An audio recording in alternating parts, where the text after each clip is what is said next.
And November it has been. Everything is absolutely screaming higher. The markets seemingly couldn't be any happier. So what is likely next is probably something that goes in the opposite direction. And so what we're going to figure out here is perhaps what it might be.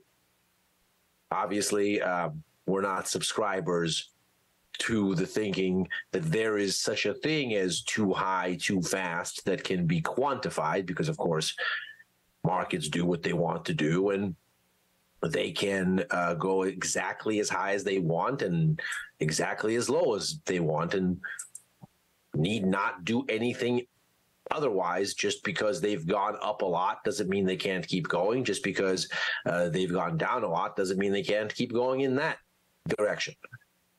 But when we have an emphatic rally, it is worthwhile to consider why it might keep going other than that the rally has occurred, and why it might not. And as we look at the situation, there is an important reason to be concerned going forward, which we'll try to quantify here and consider what it means.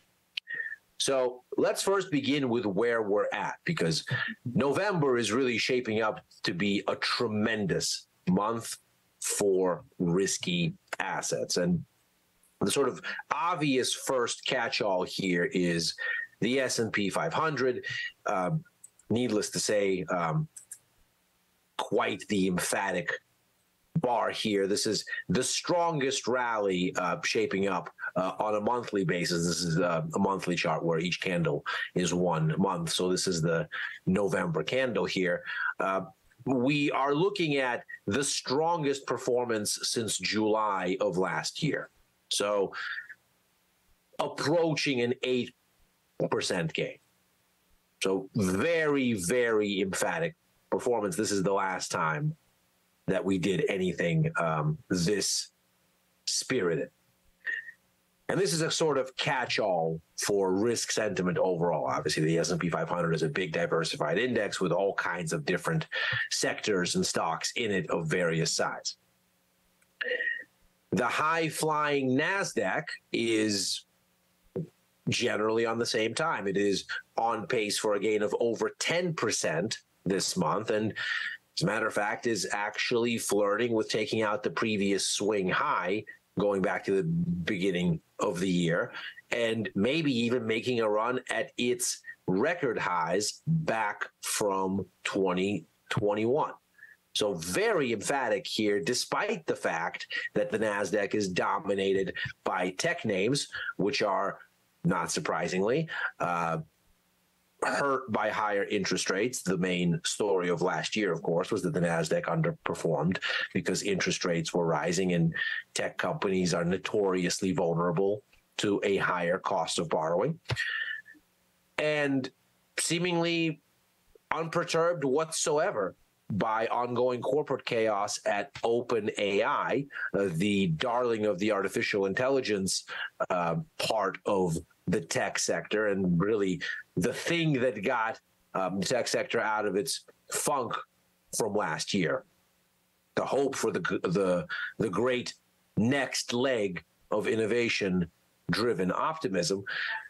OpenAI very much the poster child for that whole story, and the chaos there seemingly not noticed for the most part by the NASDAQ. Maybe a hiccup for a minute or two here and there, but as we can see here, emphatic gains. The same is even holding for the generally less loved Russell 2000. This is an index of small cap stocks and has been something of an issue, in particular because of regional banks. We, of course, started the year with a regional banking crisis, and the concentration of regional banks that might struggle with higher borrowing costs more so than the big money center banks that are designated too big to fail, makes this index somewhat more sluggish than elsewhere. But even it is on pace to end a 3-month losing streak and issue a gain of over 7% this month. So the story, again, roses and rainbows here, seemingly.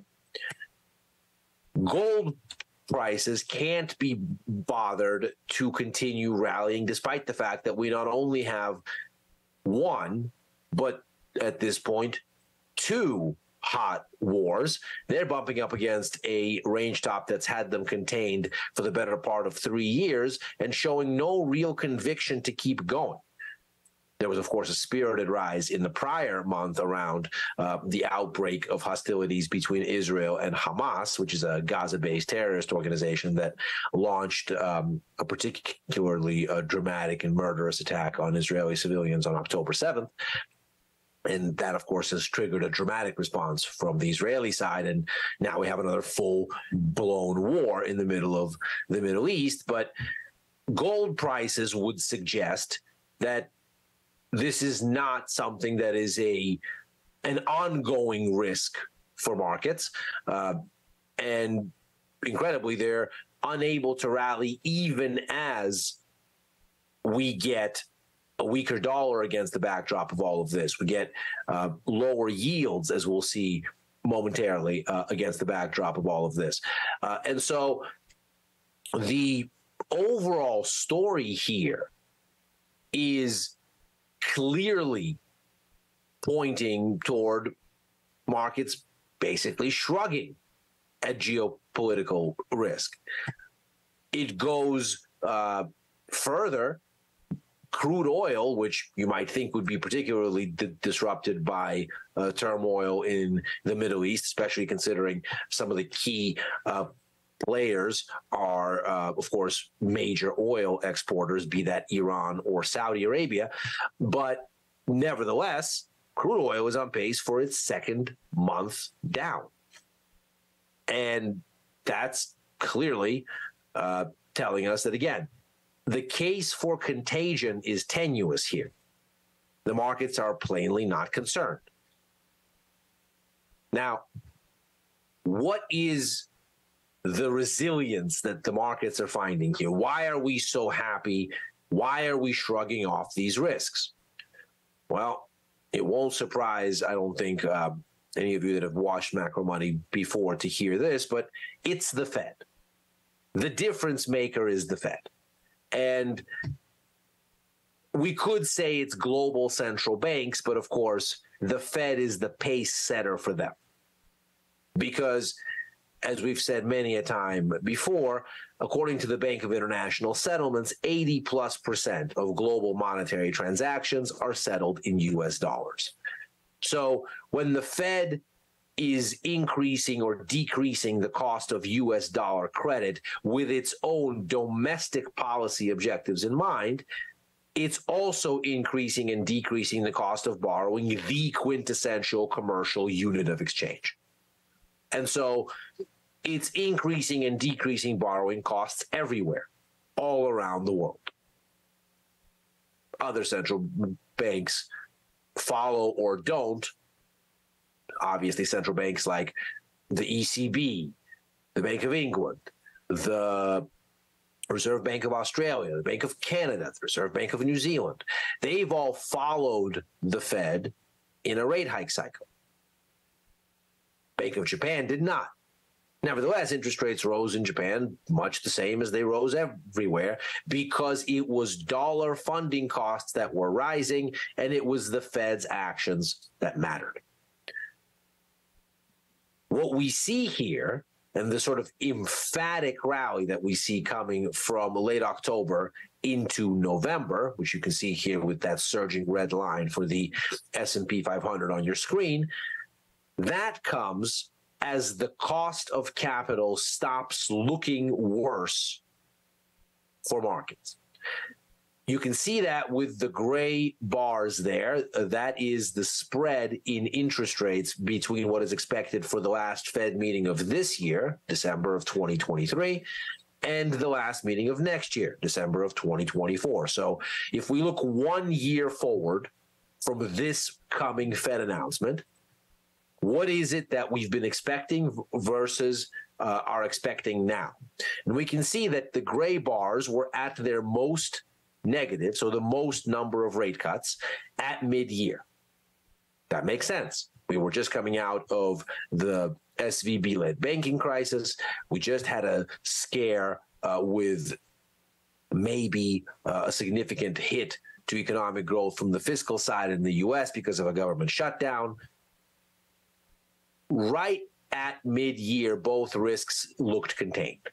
There was a deal on the U.S. budget, and the Fed, along with the FDIC, along with other agencies, stepped up to essentially make sure that the banking sector has enough liquidity and that there are enough emergency facilities there that bank runs need not be a risk, and kind of ring-fenced the regional banks for the time being. So what we're seeing here then is the amount of rate cuts that were expected to be needed to push back against all of that risk started to recede. So the market said, well, less risk, less need for rate cuts. And so you see that we went from a peak of about 1.75% in cuts at the start of the second half of the year here, so about here, fewer and fewer cuts expected as these risks fade. And of course, what that means is that borrowing costs for any kind of economic activity you could possibly imagine become higher in the minds of investors. They look out and say, well, if we're going to get fewer cuts, that means borrowing is going to be more expensive than we thought when we thought the cuts were coming. What that means is that now financing any kind of economic activity looks like it'll be more expensive than we thought. That's hiring people, building new capacity, investing in new things. At the consumer level, buying anything that requires the use of credit, even credit cards. So even basic small things, not even necessarily big ticket items. All of those things start looking like the cost of capital is going to be more expensive. And not surprisingly, that means financing corporate earnings becomes more expensive because financing investment and consumption becomes more expensive. Where do companies get earnings? From selling things and services to people, be those people individuals or entities. And if individuals and entities are going to spend and invest less because the money to do that has become more expensive, when there's less earnings. So stock markets should come down. And that's, of course, exactly what we saw. We can see that this dynamic fundamentally changes once the markets become convinced that rates are going down and not up from essentially November forward. So we can see here, we reach a sort of low on rate cut expectations. Come September, the Fed essentially says, okay, looks like we're going to need 50 basis points fewer cuts next year than we thought when we guesstimated this in June. Markets have a shakeout around that idea. Fed signals by mid-October, okay, that's enough of a shakeout. We think you've all just introduced those 50 basis points in additional tightening just in the gyrations of the market. And we are at this point probably done. The markets heard that message loud and clear at the November FOMC. We had minutes from that meeting with us just earlier today, essentially reinforcing that idea. And so the markets basically looked out and said, right, so we have all of these risks. that are gathering here, be it a war here, a war there, a corporate scandal at a quintessential part of the equity rally story. But capital is going to be cheaper.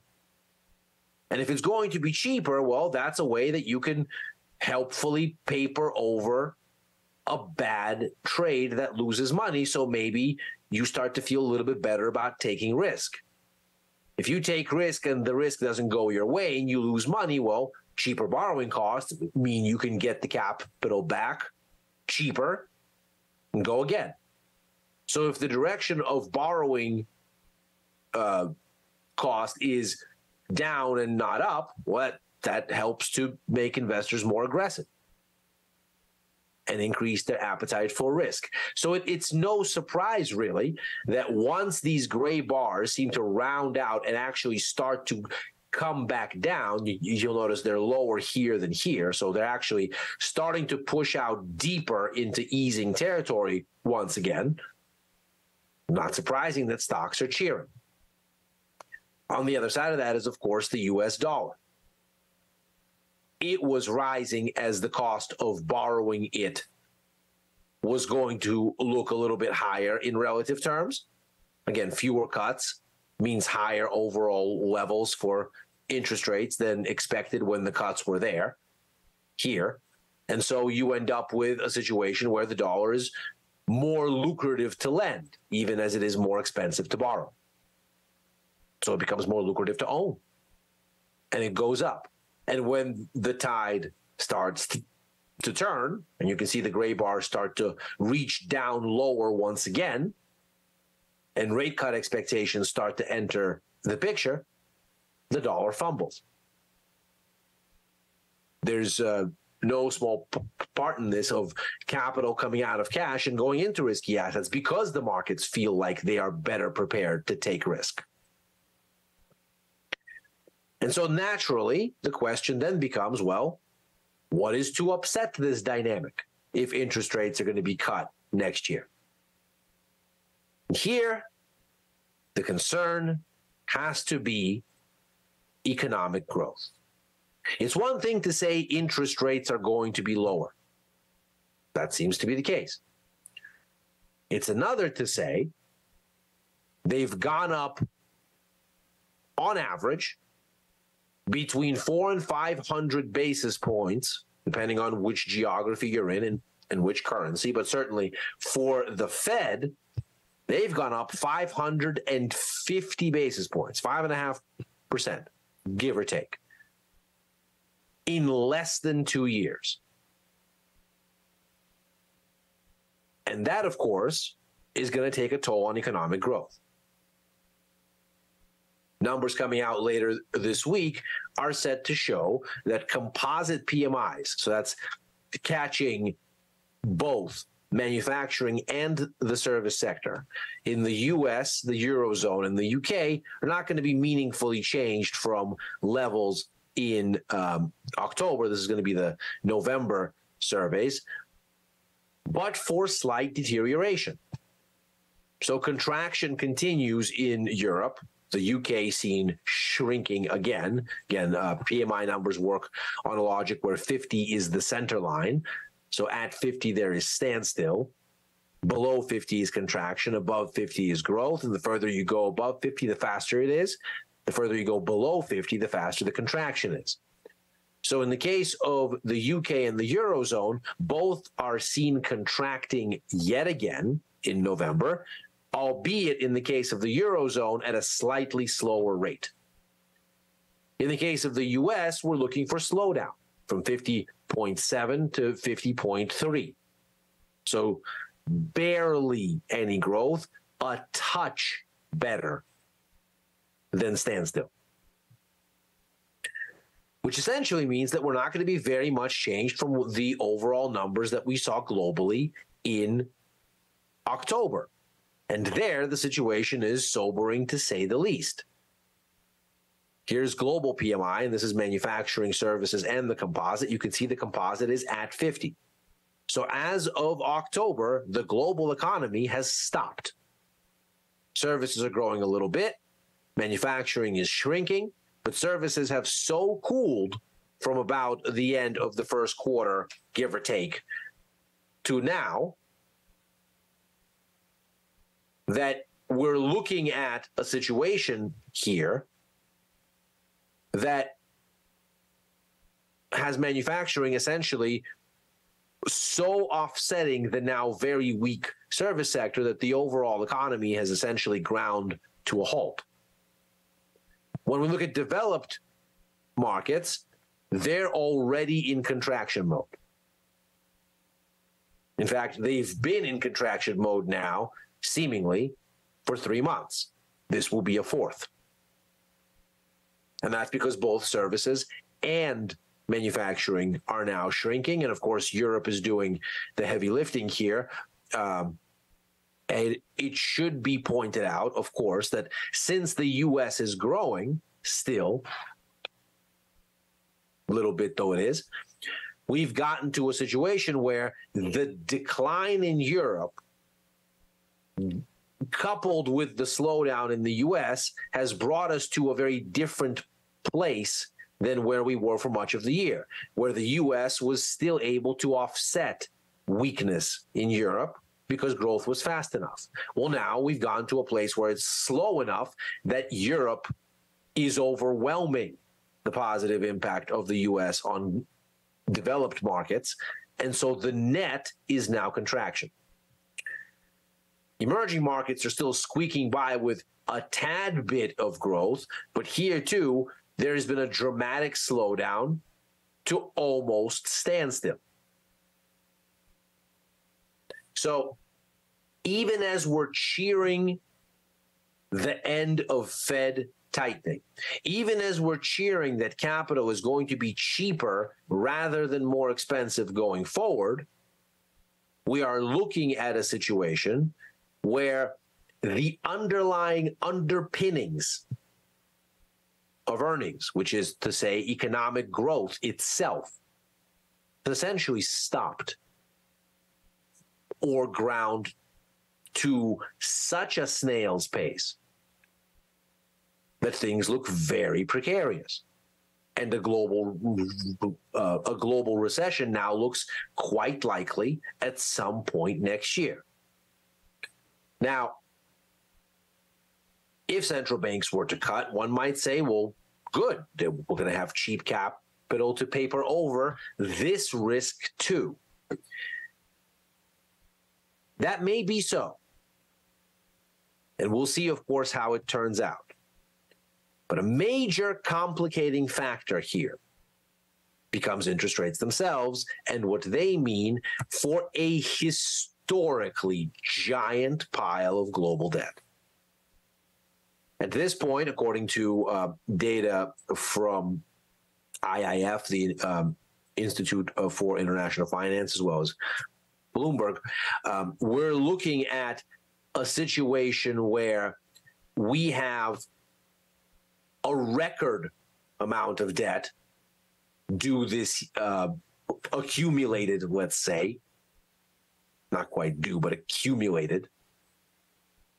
As of the end of this year, IIF estimates that we are going to get to a staggering 337% debt to GDP ratio globally by the end of this year.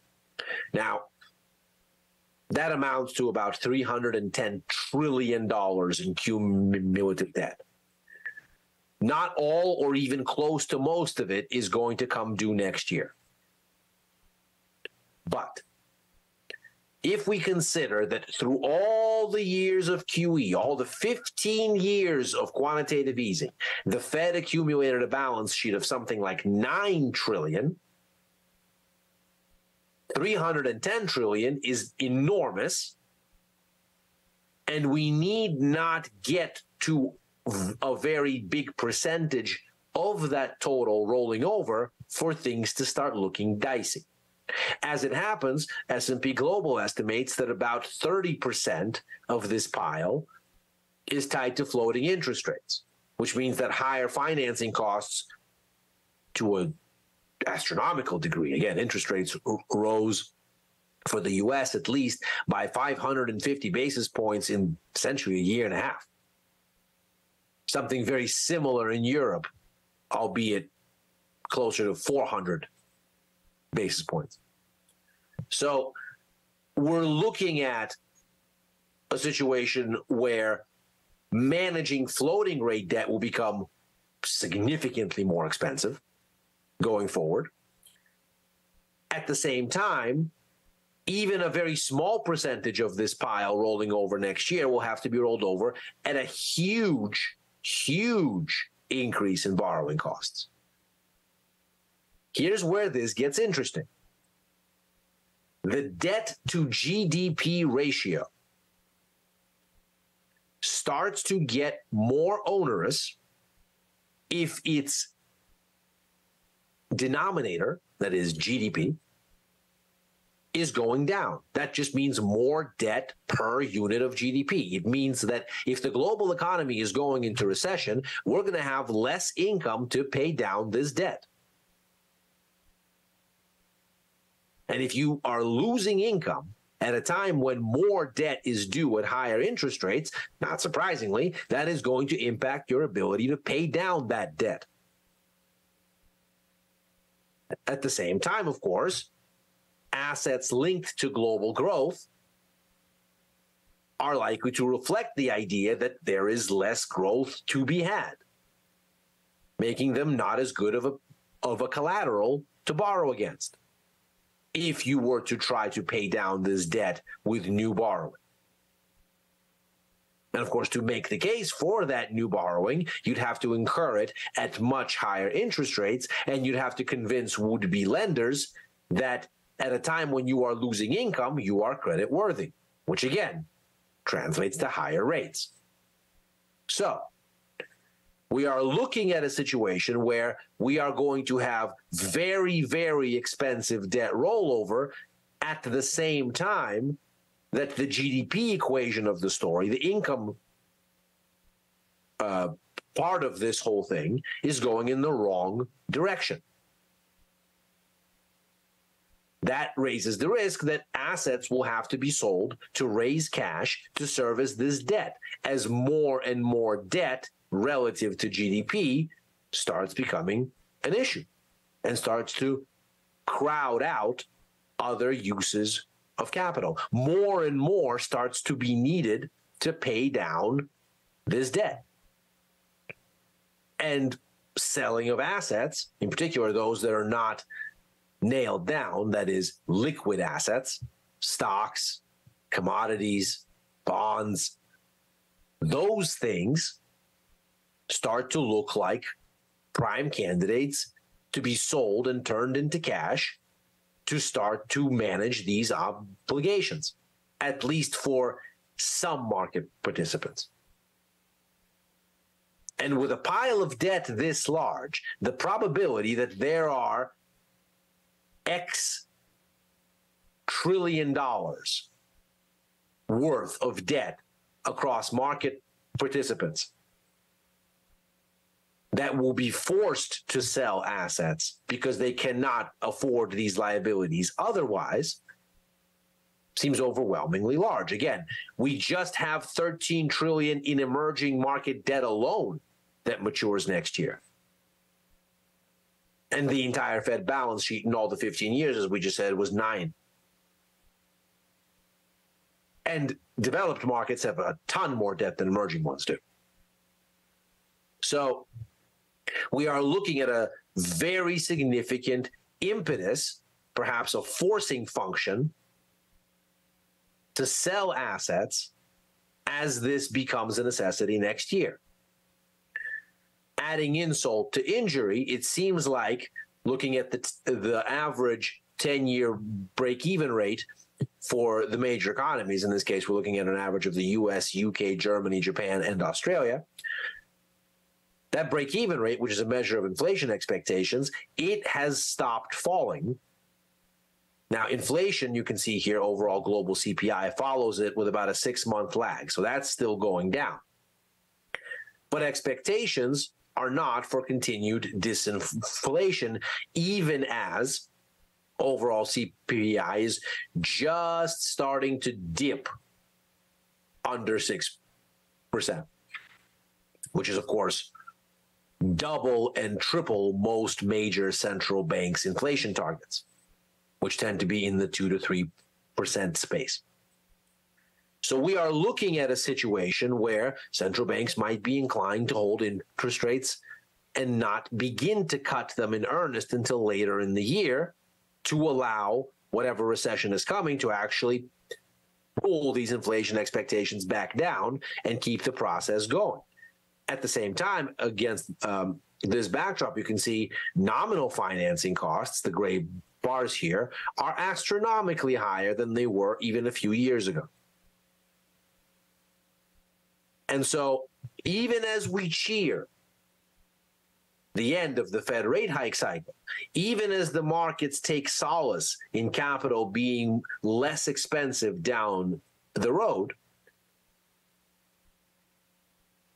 we likewise look ahead to what is a very powerful risk in the opposite direction, which may force significant liquidation across the spectrum of assets as growth slows next year.